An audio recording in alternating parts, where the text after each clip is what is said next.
detailing transitions. So let's back up a little bit. We talked about some of these sins in this picture.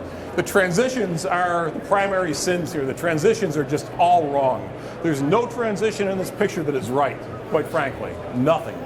So how should, let's start with, you know what, let's start with dressing the window. But this is where you guys are going to probably run into some challenges. Because here's what we have going on here. We have a half-inch sheetrock or drywall up here, and as Ben was just tapping on, then we have 3/4 inch beadboard down below. How do we detail that transition when we have a window that interrupts that? What's going to be the jamb width of our window? We got a 1/2 inch rock plus 1/2 inch rock. What's going to be the jamb thickness or the wall thickness? 4 9/16, right? That's what we're going to order our windows at, right? But what happens when that window is in down here like it is? The plane of the window is a 1/4 inch in, or out if you will, of the face of that beadboard. How do we detail that now?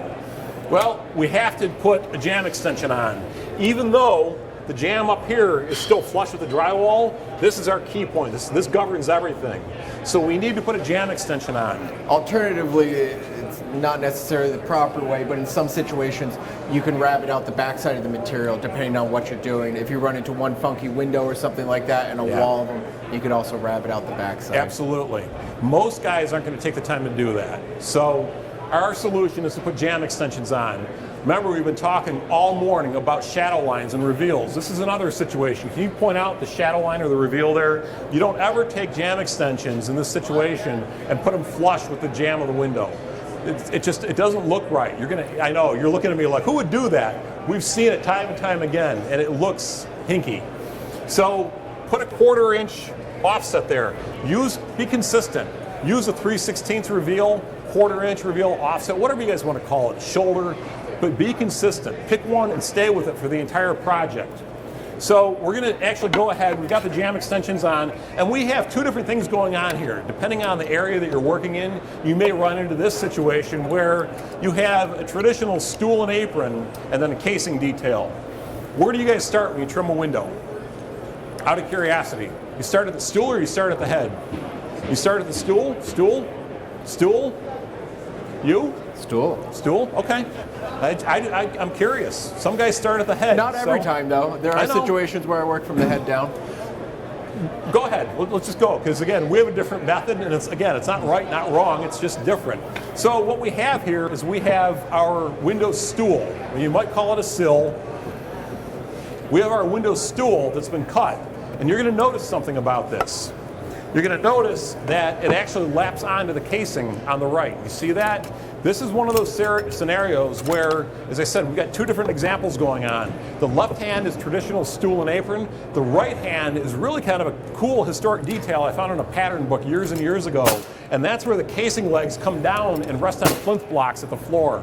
It's really neat because what you end up with is this little paneled effect under each and every window. Oh, nice. It looks really cool. Right into the airspace. What'd you do? Oh, I shot right into the airspace. Oh, excellent. Yeah. You can also use the 18 gauge for that if you'd like. Doesn't matter. It's already plugged in. We've pre-assembled the stool and the apron. And actually, I'm sorry that we did that, but that's okay. We generally pre-assemble the stool and the apron whenever we can. So here's another thing to keep in mind. When you do this, what we try and do is we try and pre-assemble as much as we possibly can on a bench. Again, more for production and efficiency. The whole concept of holding a piece of trim in place and nailing it, and you almost never get it like just right. But here I can actually get it just right when I'm working at a workbench. One of the best things you can do, and I learned this from my father years ago, and was always taught to assemble your window and door casing on a bench. We literally make everything, the whole assembly, extension jambs, casing, stool, aprons, scotia moldings, whatever, back bands, all as one unit, glued, screwed, biscuited, clamped together as one cohesive unit, and then install it in one shot. And it really does make a huge difference in the quality and the speed at which you can work. Because now you're not sitting here trying to hold this piece and hold your level and reach for the nail gun. You pull the whole thing in, one shot, couple of tacks, and you're done. There are a couple things about that. We take the same approach. For one, you can use clamps. For two, you can use glue and hidden fasteners. You can pocket screw that from the back. You can use biscuits, you can use splines, you can use dominoes, you can use whatever you want. You can reinforce all the joints. You can't do a lot of that when you're assembling on the wall, on the flat. So let's talk about this whole detail, because we made a mistake here.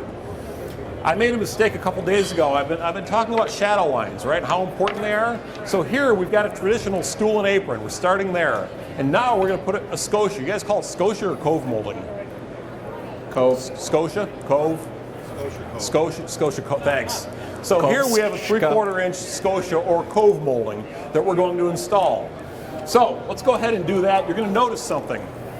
First off, you're going to notice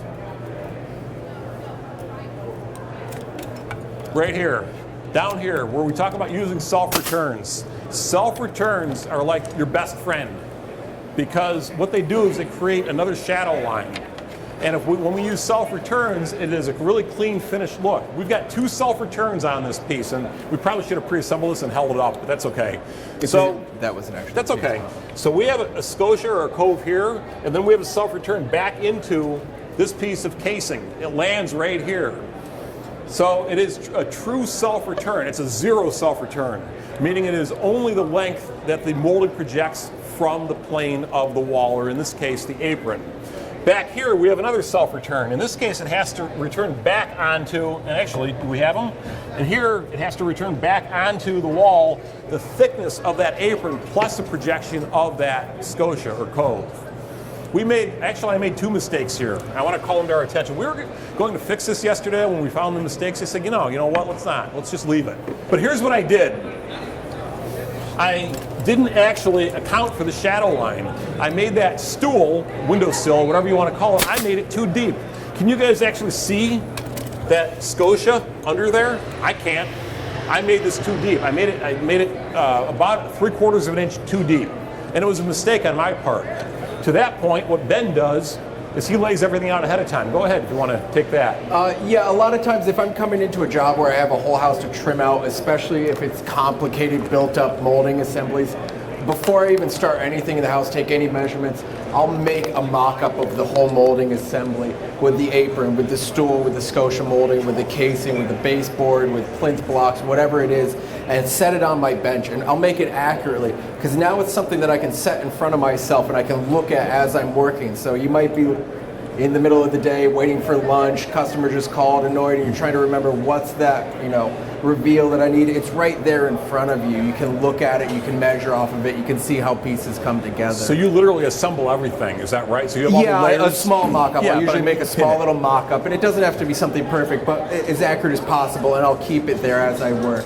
Granted, if you're doing simple casings and things like that, it's not necessarily, but when you start getting to these back-banded, molded assemblies where you have a lot of detail coming together, it's a good process. Yeah, we do similar, and then we take it a step further, and we will actually make gauge blocks for a lot of these details. So that stool that I messed up, if I had done what you did, which we often do as well, we make this mock-up. I will then rip a gauge block. Let's just say I'm doing an entire house. I will rip a gauge block to the width of that, and I will mark clearly what it's for, and I will put it in the pile. We have a pile of gauge blocks for a job. And then when I go to set my saw, I don't even read the fence on the saw. I simply drop the gauge block in place, I clamp the saw down, and I go to town.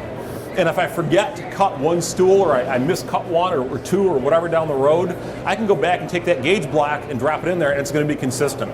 To that point, it's also good to always mill all of your components at the same time. If you can. If you can. Right. If you're on a job site, always try and make all of your casing, make all of your stool, make all of your pieces at one time so that they're all consistent and repeatable. Okay, so I talked about the mistake of making that stool too wide.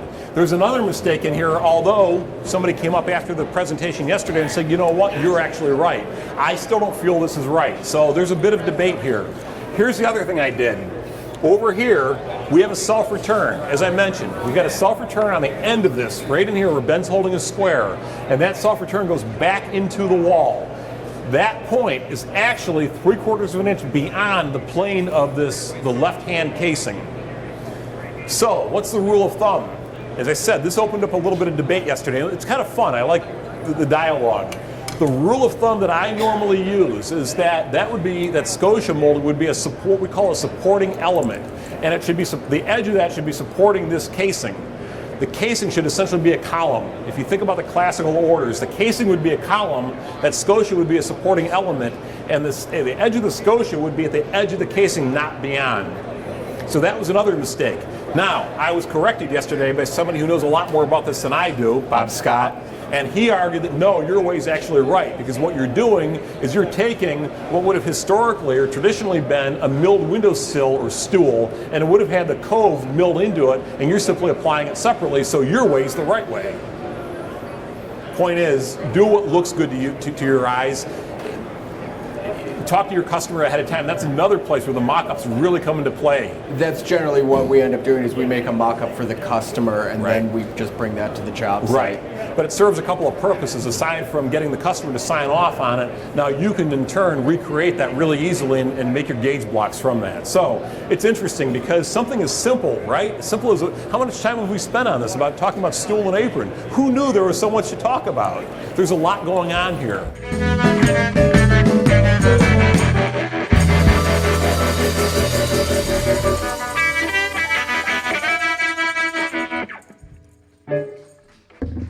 Yeah, thank you.